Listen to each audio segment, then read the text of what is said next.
وہ پرانے عہد نامہ میں سے نہمیہ نبی کی کتاب اس کا دوسرا باب پہلی آیت سے 7ویں آیت تک۔ نہمیہ نبی کی کتاب اس کا دوسرا باب پہلی آیت سے 7ویں آیت تک۔ پہلی آیت سے کلام کے زندہ کلام مرقوم ہے۔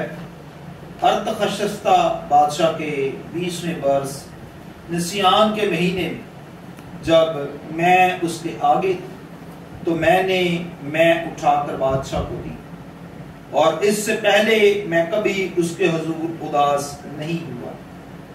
سو بادشاہ نے مجھ سے کہا، تیرا چہرہ کیوں اداس ہے؟ باوجود یہ کہ تو بیمار نہیں ہے، بس یہ دل کے غم کے سوا اور کچھ نہیں نہ ہوگا۔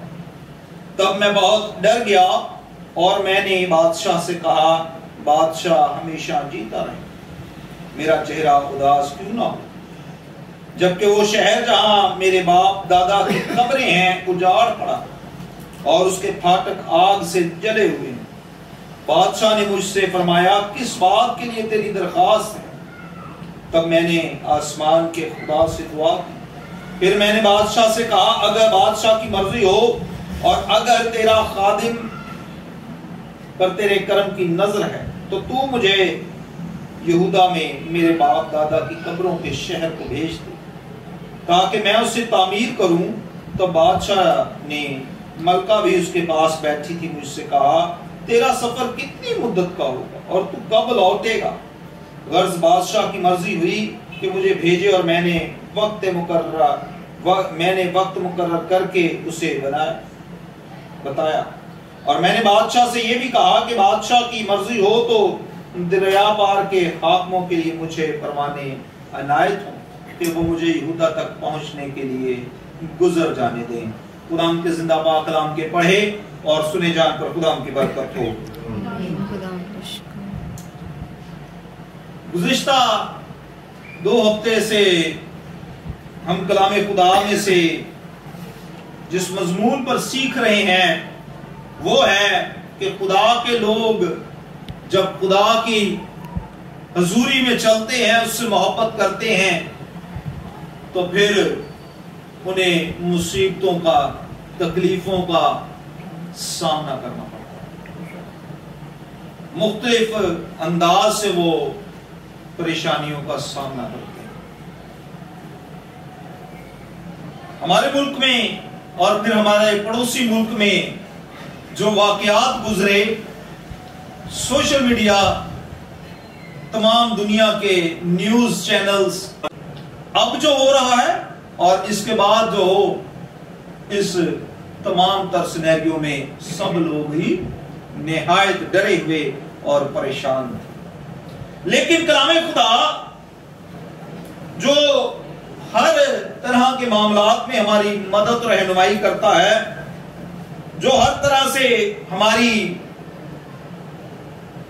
تعلیم کو بڑھاتا ہے، نالج کو جہاں بڑھاتا ہے، اور وہیں اس بات کو بھی ہمیں سکھاتا ہے کہ یہ واقعات نہیں۔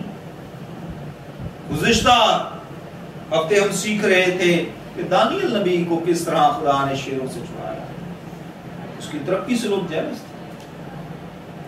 ہم نے اس بات کو بھی سیکھا تھا کہ کس طرح سے رسول جب قید خانہ میں تھے تو وہ رہائی کو حاصل کرتے ہیں۔ آج ہم نہمیہ نبی کے وسیلہ سے خدا ان کے زندہ کلام کو سیکھیں گے۔ ہم جانتے ہیں کہ نہمیہ ایک ایسا نبی تھا جو ٹرانسجینڈر تھا۔ یہی وجہ تھی کہ وہ بادشاہ کے محل میں رہائش پذیر تھا۔ نہ صرف اس کے محل میں بلکہ اس کا خاص ساقی تھا جو کہ اسے میں پیش کرتا ہوں۔ بادشاہ کا با اعتبار، بھروسہ مند، نہ صرف بادشاہ بلکہ اس کے خاندان کا بھروسے مند ملازم تھا۔ خدا نے اسے ایک اچھا رتبہ اور مقام دے رکھا تھا۔ ایک دن یہ بادشاہ کے حضور بیٹھا ہوا تھا۔ اس سے پہلے کہ ہم اس بات کو بیان کریں، اگر آپ پہلے باب میں دیکھیں تو وہاں ہمیں اس کا ایک اور کردار نظر آتا ہے. شاید یہ ایک ایسا اس وقت کا واحد شخص ہوگا جو اپنے عہدے، رتبے اور معیار کے وقت خدا کو یاد رکھے ہوئے تھا. نہ صرف خدا بلکہ اپنی قوم اور اپنی کلیسیا کو بھی یاد رکھے ہوئے تھا. 5ویں آیت سے پہلے واقعی اور کہا ہے خداوند آسمان کے خدا، خدائے عظیم، سب جو اس کے ساتھ جو تجھ سے محبت رکھتے ہیں اور تیرے حکموں کو مانتے ہیں، عہد و فضل کو قائم رکھتا ہے. میں تیری منت کرتا ہوں کہ کان لگا اور اپنی آنکھیں کھلی رکھ، تاکہ تو اپنے بندہ کی اس دعا کو سنے جو میں نے اب رات دن تیرے حضور تیرے بندوں بنی اسرائیل کے لیے کرتا ہوں، اور بنی اسرائیل کی خطاؤں کو جو ہم نے تیرے برخلاف کی مان لیتا ہوں. اور میں اور میرے آبائی خاندان دونوں نے گناہ کیا، ہم نے تیرے خلاف بڑی بدی کی اور ان حکموں کو اور آئین کو، فرمانوں کو جو تو نے اپنے بندہ کو موسیٰ کو دیے نہیں مانا. وہ اپنے گناہ کا نہ صرف اپنے بلکہ اپنے خاندان کے آباء و اجداد کے گناہوں کا اقرار کہ اب یہ جو مصیبت آئی ہے، پریشانی آئی ہے، آفت آئی ہے، یہ کس کے باعث آئی ہے؟ ہمارے گناہوں کے باعث آئی کہ ہم نے تیرے کلام کو رد کیا اور پھر تو نے ہمیں رد کر دیا، چھوڑ دیا ہے. اسی پریشانی میں وہ اپنی دعاؤں کو، مناجات کو خدا ان کے حضور گزرانتا اور اپنے دل میں دلگیر ہوتا رہتا تھا. اسی عالم میں جب وہ بادشاہ کے حضور میں تھا تو شام کے کھانے کے وقت جب وہ اسے میں پیش کرتا ہے تو بادشاہ کی جتنے بھی پرانے دور کے بادشاہ تھے ان کی ایک خصوصیت تھی، وہ یہ تھی کہ وہ اپنے جو ملازم جو ان پر خاص نظر رکھتے تھے، ان کی حرکات و سکنات پر وہ خاص نظر رکھتے تھے. اب بادشاہ کا یہ بے شک بھروسے مند آدمی تھا، لیکن بادشاہ اس وقت یا اس دن یوں کہیے کہ اس کی باڈی لینگویج کو دیکھ رہا ہوں کہ میں سے کچھ کہہ رہا ہوں، کر یہ کچھ رہا ہے، کہہ کچھ رہا ہے، اور کل ملا کے آپس میں کچھ تال میل نہیں بن رہا. اگر آپ دیکھیں دوسری آیت سے، سو بادشاہ نے مجھ سے کہا تیرا چہرہ کیوں اداس ہے باوجود یہ کہ تو بیمار نہیں. اب بادشاہ جانتا تھا کہ یہ ہے تو تندرست، چہرہ اترا ہوا ہے، حالات بڑے پریشان ہیں. 2 وجوہات ہوتی تھی. ایک، جب بادشاہ کا ملازم غدار ہو جاتا تھا اور میں کے اندر یا کھانے کے اندر کوئی چیز ملا دیتا تھا تو اس وقت وہ خوف کے مارے ایسی کیفیت میں ہوتا تھا. وہ کیا ہوتا تھا؟ خوف کے مارے ایسی کیفیت میں ہوتا کہ پتہ نہیں اگر میں پکڑا جاؤں تو کیا. بادشاہ کو ہوا کہ شاید یہ ڈر رہا ہے، کوئی وجہ ہوگی، میں اس سے پوچھوں تو صحیح کہ کیا وجہ ہے، آج تو بڑا اداس ہے، بڑا پریشان لگ رہا ہے. لیکن ہوا کیا؟ بس یہ دل کے غم کے سوار کچھ نہ ہوگا. تب میں بہت ڈر گیا.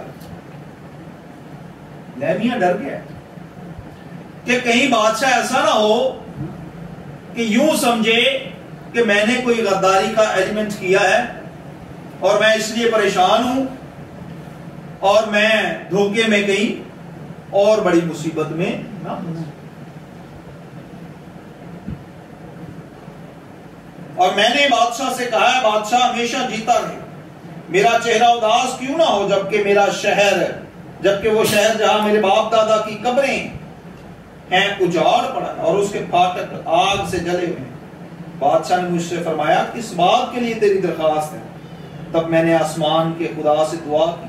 پھر میں نے بادشاہ سے کہا اگر بادشاہ کی مرضی ہو اور اگر تیرے قدم پر تیرے کرم کی نظر ہو تو مجھے یہودا میں میرے باپ دادا کی قبروں کے شہر کو بھیج تاکہ میں اسے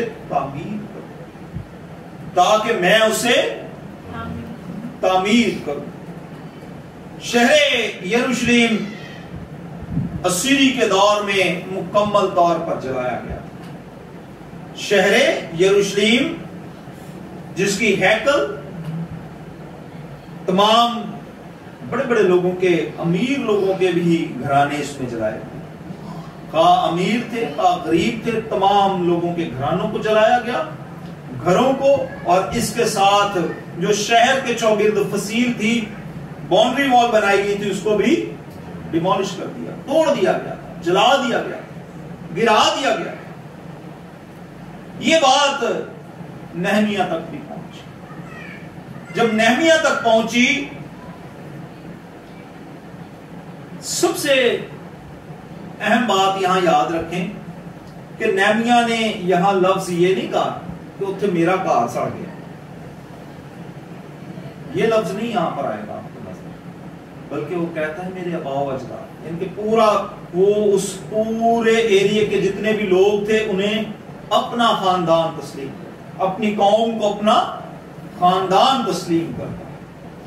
کہتا ہے وہ سارے اجاڑ پڑے ہیں اور میرا دل ہے کہ میں اسے جا کر بناؤں. تو مجھے اجازت دے کہ میں اپنے شہر کو جا کر اپنے لوگوں میں اس مصیبت کے وقت ان کی مدد کروں. وجہ کیا تھی؟ وجہ یہ تھی، ایک تو یہ خوف خدا رکھتا تھا، اور دوسرا اس بات کو جانتا تھا کہ اگر ہم اسی طرح اسی حالت میں تو بالکل اچھی جگہ پہ، وہ سے تو کوئی پریشانی نہیں تھی، وہ تو بادشاہ کے محل میں تھا، لیکن اسے غیرت اپنی قوم میں تھی، اپنے لوگوں کے لیے تھی. دوسرا اپنے شہر یروشلم کے لیے اس کی غیرت تھی، اور اس کے لیے وہ لفظ استعمال کرتا ہے. میرے ساتھ حوالہ دیکھیے گا، نہمیہ کی کتاب کے 2 باب کی 17ویں آیت. تب میں نے ان سے کہا تم دیکھتے ہو کہ ہم کیسی مصیبت میں کہ یروشلم اجاڑ پڑا ہے اور اس کے پھاٹک آگ سے جلے ہوئے ہیں. آؤ ہم یروشلم کی فصیل بنائیں تاکہ آگے کو ہم ذلت کا نشان بنائیں، تاکہ آگے کو ہم ذلت کا اس کنڈیشن کو، اس حالت کو وہ ذلت کا نشان قرار دیتا. کیا نشان قرار دیتا ہے؟ ذلت کا. کہ یہ ہمارے لیے ایک انتہائی کراہیت کی بات ہے کہ ہم اچھے گھرانوں میں اچھی خوراک کھائیں اور ہمارے لوگ ذلت کا نشان ٹھہرے. یہ بات اسے بڑی نہایت ناگوار. وہ اپنے لوگوں میں آ کر انہیں اکٹھا کرتا ہے، بات چیت کرتا ہے، وہ اس مسئلے کے لیے انہیں تیار کرتا ہے کہ اس کا حل یروشلم کو دوبارہ سے تعمیر کریں، دوبارہ سے ہیکل کو کھڑا کریں، دوبارہ سے اس کی فصیل کو کھڑا کریں، دوبارہ سے اپنے لوگوں کو کھڑا کریں، دوبارہ سے ہم سب مل کر اسی روحانی بیداری میں واپس آ جائیں جس میں ہم پیدا تھے. کیونکہ یہ لوگ پہلے باب میں ہم اس بات کو سیکھ چکے ہیں کہ اپنے گناہوں اور اپنی ان بری عادات کی وجہ سے اس مصیبت میں پڑے. وہ چاہتا تھا کہ اس کے لوگ خدا کی طرف مڑ آئیں، واپس آ جائیں، لوٹ آئیں، تاکہ خدا ان سب کو برکت بخشے. جب وہ اپنے لوگوں کو اکٹھا کرتا ہے تو وہ کہتا ہے 20ویں آیت میں 2 باب کی، تب میں نے جواب دے کر ان سے کہا آسمان کا خدا وہی ہم کو کامیاب کرے گا، اسی سبب سے ہم جو اس کے بندے ہیں اٹھ کر تعمیر کریں گے، لیکن یروشلم میں تمہارا کوئی حصہ یا حق یا یادگار ہے. لوگ اس کو مذاق اڑاتے تھے، ٹھٹھے اڑاتے تھے. اگر آپ 19ویں آیت دیکھیں تو لوگ اس کا مذاق اور ٹھٹھے اڑا رہے تھے، لیکن وہ اپنے لوگوں کی فکر کرتا ہے اور انہیں اکٹھا کرتا ہے. جب اکٹھا کرتا ہے تو پھر ایک اور کام ہوگا. جب کوئی اکٹھا کرتا ہے کام کے لیے تو اگر آپ چوتھے باب کی پہلی آیت میں دیکھیں لکھا ہے لیکن ایسا ہوا کہ جب سنبلات نے سنا کہ ہم شہر پناہ بنا رہے ہیں تو وہ جل گیا اور بہت غصہ ہوا اور یہودیوں کو ٹھٹھوں میں اڑانے لگا. جب غیر لوگوں نے سنا وہ یہ دوبارہ اکٹھے ہوں گے, دوبارہ تعمیر کریں گے, یہ دوبارہ تو اس سے حالت آ جائیں گے جس حالت میں, تو وہ انہیں تانا زنی کرنے لگے, ٹھٹھوں میں مذاق اڑانے لگے. تو یہ نہیں ہوگا کہ تسی دوبارہ کھڑے ہو جاؤ گے. لیکن خداوند کے بندہ نے یہاں اگر آپ دیکھیں 2 سے 3 دفعہ یہ لوگ ٹھٹھا میں اڑائے گئے ہیں, ان پر حملے ہوئے ہیں. چوتھے باب میں ایون ایسا کیا گیا, اگر آپ تیسری آیت سے دیکھیں سو وہ کہنے لگے کہ جو کچھ وہ بنا رہے ہیں اگر اس پر لومڑی چڑھ جائے تو ان کی پتھر کے شہر پناہ کو گرا دے. ان کے جانوروں تک ان کو چڑھانے پر انہوں نے کوشش کی. اب مختلف ہیلوں حربوں سے حملوں سے لوگوں کی بری باتوں کو سنتے ہوئے ان لوگوں نے ان کی پرواہ نہیں کی, بلکہ انہوں نے کیا کیا, اپنے کام کو جاری رکھا. 20ویں آیت میں چوتھے باب کی میں کہتا ہے سو جدھر سے نرسنگا تم کو سنائی دے ادھر ہی تم ہمارے پاس چلے آنا. ہمارا خدا ہمارے لیے لڑے گا. یوں ہم کام کرتے رہے اور ان میں سے آدھے لوگ پھوٹنے کے وقت سے تاروں کے دکھائی دینے تک لیے رہتے. یہ کیا ہے؟ برچیاں لیے رہتے. یہاں ہمارا خدا ہمارے لیے لڑے گا. کون لڑے گا جی؟ نہمیہ اپنے لوگوں کو سکھاتا ہے کہ تم لوگوں نے ٹھٹھوں کا مذاق کا ان حملوں کا جواب نہیں. پہلے تو اس شہر کو جلایا گیا, کلیسیا کو تباہ کیا گیا. اب جب وہ دوبارہ تعمیر ہو رہے تھے تو حملے اس وقت بھی نہیں رکے. یہ نہیں کہ پہلے ہی ہو گیا اور بعد سے وہ ہزارے افسوس کرتے ہوئے ان کے ساتھ کھڑے ہو گئے اور ان کی مدد کرنا شروع کر دی, بلکہ ان لوگوں نے انہی ٹھٹھوں کو انہی طرح کی حرکات کو جاری رکھا. جب جاری رکھا تو نہمیہ اپنے لوگوں کو سکھاتا ہے کہ پریشان نہیں ہوئے, دکھی نہیں ہوئے, کیونکہ ہمارا خدا ہمارے لیے لڑے. کون لڑے گا جی؟ وہ خود بھی لڑ سکتے, بلکہ وہ کہتے ہیں کہ کون لڑے گا ہماری طرف سے؟ خدا ہمارا جو ہے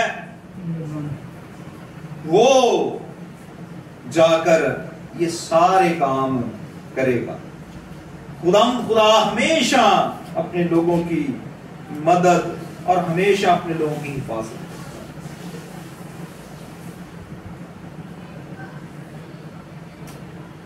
جب ان لوگوں نے دیکھا کہ یہ لوگ تو باز ہی نہیں آ رہے, ہمیں نہ اکسا رہے ہیں, نہ یہ لڑائی پہ آ رہے ہیں, نہ ہی یہ لوگ اپنے کام کو روک رہے ہیں, تو پھر چھٹے باب کی 16ویں آیت میں جا کر ہم دیکھتے ہیں, وہاں لکھا ہے جب ہمارے سب دشمنوں نے یہ سنا تو ہمارے پاس آس پاس کی سب قومیں ڈرنے لگیں اور اپنی ہی نظر میں خود ذلیل ہو گئیں, کیونکہ انہوں نے جان لیا کہ یہ کام ہمارے لیے ہمارے خدا کی طرف سے. اپنی ہی نظر میں کیا وہ لوگ ہوئے؟ ذلیل ہوئے. پہلے نقصان کیا, سب کچھ جلا دیا, تباہ کر دیا شہر کو. جب دوبارہ قوم اکٹھی ہوئی, کلیسیا ایک جگہ پر اکٹھی ہوئی, یاد رکھیے نہمیہ نبی کو کلیسیا کا یا قومی نبی کہا جائے. آج جس چیز کی شدت سے ملک پاکستان میں بلکہ اس پورے خطے میں کمی ہے وہ ہے قومی لیڈر. نہمیہ ہمیں قومی لیڈر نظر آتا ہے, ایسا مذہبی لیڈر جو قوم کو, اپنی کلیسیا کو اکٹھا کرتا ہے. آج شاید ہم اپنے خاندانوں کی, اپنی کلیسیاؤں کی, حد اپنے علاقے کی, اس سے بڑھ کر اپنے شہر کی بات کرتے ہیں. لیکن نہمیہ جو تھا وہ اپنی قوم کی بات کرتا ہے, وہ انہیں سکھاتا ہے, ٹرین کرتا ہے. آج ہمارے علاقے کو, ملک کو, ہمارے شہروں کو قومی لیڈروں کی ضرورت ہے. ہم اس بات کا بھی خدا کے حضور شکریہ ادا کرتے ہیں کہ ٹھیک ہے کہ ہم مشکل میں ہمارے لوگ آئے ہیں, مشکل میں ہمارے لوگ آئے ہیں, لیکن ہم اس بات پر بھی غور کرتے ہیں کہ جو ہم لوگ یہاں موجود ہیں ہمارے لیے کیا سبب. کرنتھیوں کے نام پالوس رسول کا پہلا عام خط, اس کا 10واں باب 13ویں بات. کرنتھیوں کے نام پالوس رسول کا خط 10واں باب 13ویں آیت. یہاں یوں لکھا ہے, تم کسی ایسی آزمائش میں نہیں پڑے جو انسان کی برداشت سے باہر ہو, اور خدا سچا ہے, وہ تم کو تمہاری طاقت سے زیادہ آزمائش میں نہ پڑنے دے گا, بلکہ آزمائش کے ساتھ نکلنے کی راہ بھی پیدا کر دے گا تاکہ تم برداشت کر سکو. پالوس رسول, پچھلے ہفتے ہم سیکھ رہے تھے کہ متی رسول کہتا ہے کہ مبارک ہیں وہ لوگ جو ستائے جاتے ہیں, اور پالوس رسول اس بات کو کہتا ہے کہ تم کسی ایسی آزمائش میں نہیں پڑے جو انسان کی برداشت سے باہر, اور خدا سچا ہے. وہ کہتا ہے ٹھیک ہے, وہ تو مبارک حالت ہے, متی رسول تو بیان کر چکا ہے, لیکن یہ کہتا ہے ابھی تک تم لوگ ایسی کسی آزمائش میں نہیں پڑے. اور بات حقیقت ہے, ٹھیک ہے ہمارے بہن بھائی مختلف شہروں میں مختلف اوقات میں انہی حالات کا سامنا کرنا پڑا ہے جن میں سے کلام خدا کے دیگر لوگ گزرے ہیں, مصیبتوں میں سے, دکھوں میں سے, پریشانیوں میں سے. لیکن اس بات کو وہ مجھے اور آپ کو دلیری دیتا ہے کہ ٹھیک ہے ہم حالات میں سے نہیں گزرے, لیکن اگر وہ تم کو تمہاری طاقت سے زیادہ آزمائش میں بھی نہ پڑے. جو خداوند کے لوگ ہیں وہ اگر خداوند پر ایمان رکھتے ہیں تو انہیں زور دیتا ہے, ان کی حفاظت کرتا ہے, ان پر ایسی آزمائش میں نہیں لاتا کہ وہ اس آزمائش کو برداشت ہی نہ کر سکیں اور اس آزمائش کے نیچے دب کر دنیا سے. یہ خداوند کا فضل ہے کہ وہ اپنے لوگوں کی کیا کرتا ہے, مدد کرتا ہے. زبور 16 کی 9ویں آیت میں لکھا ہے, اسی سبب سے میرا دل خوش ہے اور میری روح شادمان ہے, میرا جسم بھی امن و امان میں رہے گا, کیونکہ تو نہ میری جان کو پتال میں رہنے دے گا, نہ اپنے مقدس کو سڑنے دے گا. تو مجھے زندگی کی راہ دکھائے گا, تیرے حضور کامل شادمانی ہے, تیرے دائنے ہاتھ میں دائمی خوشی, میرا جسم بھی امن و امان میں رہے. جو خداوند کے لوگ ہیں, خداوند ان کے جسم کی, جان کی, مال کی حفاظت کرتا ہے. وہ کسی ایسی آزمائش میں نہیں پڑنے دیتا جو ان کی برداشت سے باہر ہے. لیکن اس بات کو بھی یاد رکھیں, ہم پہلے بھی اس بات کو سیکھ چکے ہیں گزشتہ ہفتوں میں, کہ کلیسیا کو اظہار رسانی کے لیے, ان مصیبتوں کے لیے, پریشانیوں کے لیے تیار بھی رہنا چاہیے. اور جو ہمارے بہن بھائی مسیح یسوع میں ہیں ان کے لیے دعا کرتے رہنا چاہیے, قومی طور پر, کلیسیائی طور پر, کہ خداوند تو ان کے سارے دکھوں کا مداوع کر, ان کی ساری پریشانیوں کو دور کر, اپنی مٹھی کو کھول کر انہیں مدد کر. خداوند آپ سب کو بڑی برکت بخشے.